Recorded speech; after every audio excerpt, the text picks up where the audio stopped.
بسم اللہ الرحمن الرحیم صلی اللہ علیہ وعلی آلہ وصحبہ وسلم۔ السلام علیکم ورحمۃ اللہ وبرکاتہ۔ میں ہومیوپیتھک ڈاکٹر محمد آصف اور آپ دیکھ رہے ہیں میرا یوٹیوب چینل راز صحت۔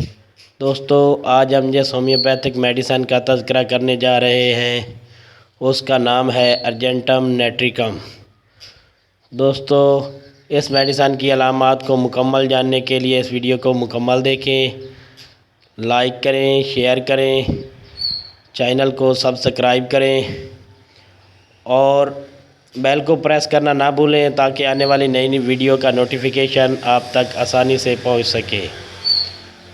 ارجنٹم نیٹریکم ایسی دوا ہے جس کو زمانہ قدیم میں مرگی کے مرض میں استعمال کیا جاتا تھا، لیکن اس کے استعمال سے مرگی کو آرام آ جائے تو جلد پر خارش ہونے لگتی ہے۔ اسے آنکھوں کے علاج کے لیے بھی استعمال کیا جاتا تھا۔ ارجنٹم نیٹریکم چاندی کا زیور پہننے والے لوگوں میں پیدا ہونے والی علامات پر اونچی طاقت میں اثر انداز ہو سکتی ہے۔ لمبے ایلوپیتھک استعمال میں رفتہ رفتہ صلاحیتوں پر منفی اثر ڈالتی ہے۔ اگر ویسے ہی دماغ کمزور ہو جائے تو تخلیقی صلاحیتیں متاثر ہونے لگتی ہیں، تو ارجنٹم نیٹریکم ضرور پیش نظر رکھنی چاہیے۔ اس میں یادداشت کمزور ہو جاتی ہے۔ ایسا مریض غیر معقول استدلال کرنے لگتا ہے تو حمایت کا شکار ہو جاتا ہے اور خیالی حوالے نظر آنے لگتے ہیں۔ اگر خیالی حوالے نہ آئیں تو بھی سمجھتا ہے کہ کوئی چیز گرد پیش میں موجود ہے۔ بعض خاص مقامات پر جانے سے ڈرتا ہے۔ ارجنٹم نیٹریکم ایسی علامات کو دور کرنے کے علاوہ دوسری گہری بیماریوں کو دور کرنے کی صلاحیت رکھتی ہے۔ ارجنٹم نیٹریکم کا مریض اونچی جگہ سے نیچے دیکھے تو ڈر جائے گا، کہے گا کہ کہیں چھلانگ نہ لگا دوں، اس لیے اونچائی پر جانے سے انکار کرتا ہے۔ ارجنٹم نیٹریکم کے مریضوں میں یہ علامات ملتی ہے کہ نیچے سے اوپر کسی بلند عمارت کو دیکھنے سے بھی سخت خوف زدہ ہو جاتا ہے۔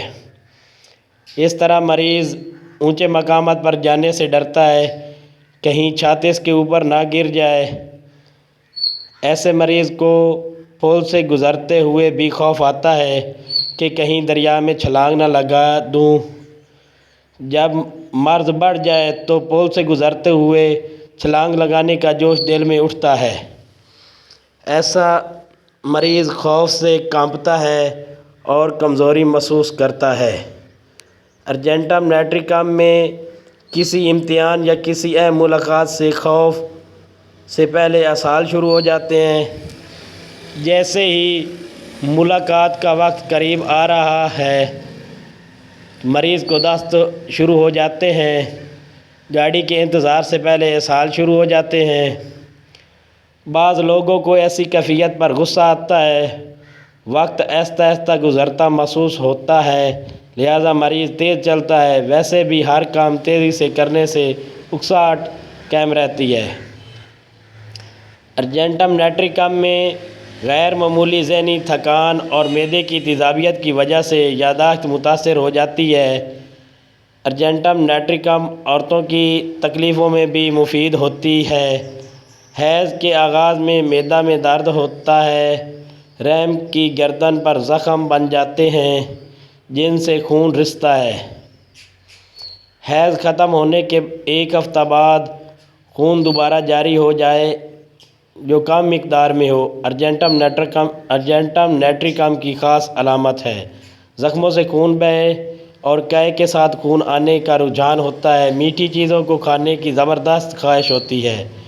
بلند بانگ دار ڈکاریں آتی ہیں اور پخانہ سبز رنگ پڑ کے ساتھ آواز کے ساتھ خارج ہوتے ہیں۔ وقت پر غالباً زرد لیکن کچھ دیر بعد پڑے رہنے پر سے سبز رنگ میں تبدیل ہو جاتے ہیں۔ سر درد، سر بڑا پھیلا ہوا محسوس ہوتا ہے۔ ٹھنڈے پانی سے دھونے اور کس کر پٹی باندھنے سے آرام آتا ہے۔ چکر جو اونچی عمارتوں کو دیکھنے سے پیدا ہوتے ہیں اور مریض لڑکھڑاتا ہے چکر کے ساتھ عموماً کانوں میں بنبناہٹ اور عام کمزوری اور لرزرہ ہوتے ہیں۔ یہ دوا گرم مزاج مریضوں کے لیے ہے۔ گرمی اور بند کمروں میں تکلیف بڑھتی ہے۔ کھلی ہوا اور نہانے سے آرام رہتا ہے۔ دائیں طرف لیٹنے سے دل کی دھڑکن زیادہ ہو جاتی ہے، لہذا مریض دوسری طرف کروٹ بدل لیتا ہے۔ دبلے پتلے اور سوکھے ہوئے جھری دار بچے جو ننھے منھے بوڑھے معلوم ہوتے ہیں۔ مرگی بلندی کے خوف اور ڈراؤنی خوابوں کا رجحان کو ختم کرنے کے لیے اونچی طاقت میں استعمال کریں۔ مرکزی علامات میٹھی اشیاء کی زبردست خواہش اور گرم مزاجی ہیں۔ مددگار دوائیں: آرسینک، مرگسال، فاسفورس، پلسٹیلا، دافع اثر، نیٹرامیور طاقت 30 سے 200 کی طاقت میں استعمال کرتے ہیں۔ مجھے دے اجازت۔ السلام علیکم ورحمۃ اللہ وبرکاتہ۔